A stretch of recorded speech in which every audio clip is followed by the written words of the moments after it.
Okay, we're going to talk some more Punisher with the second annual. Now, this has four stories in it. The first is by Mike Barron, and it's a tie in to a weird, weird event called Atlantis Attacks.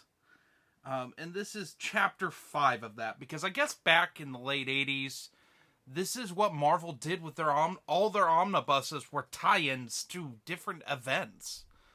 That's one way of doing it, I suppose. But it means you have to buy all the annuals, even the things you don't care to read. And in this, there's a lady that's making snake people, and Moon Knight and Punisher team up to stop it. That's really it. That's the main plot.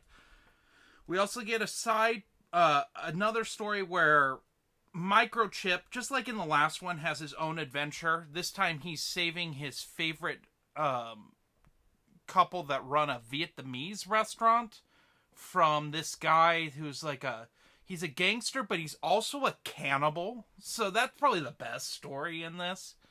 The third story is Punisher talking about hand-to-hand combat, and that's really it. And the fourth one is just backstory to Atlantis Attacks that I honestly didn't bother to read because I don't care. And I know this is a really rushed sort of review here, but there's not a lot to this. I will say this: out of all the superheroes that Punisher has teamed up with thus far, if you're reading chronologically, or publication wise, I should say, because it's not necessarily chronologically, Moon Knight really gets along the best with the Punisher. And it made me want to read 80s Moon Knight comics. I was very impressed with it.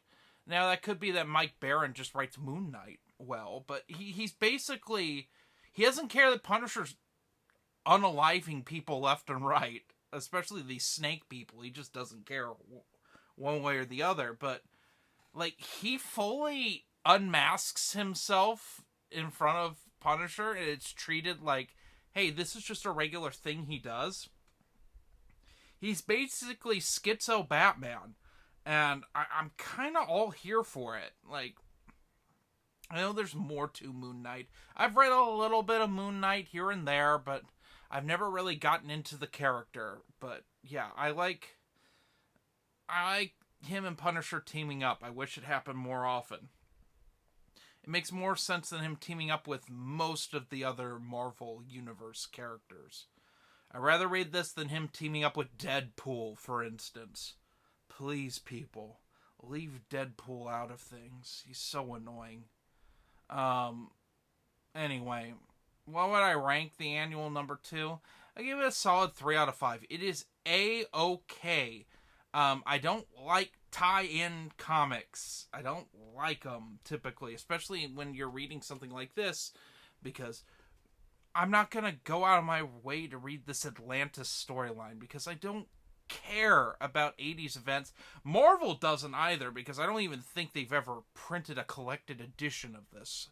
I could be wrong, but I don't know. It's very meh stuff. So, anyway, that's all I have for today. I'll see you later.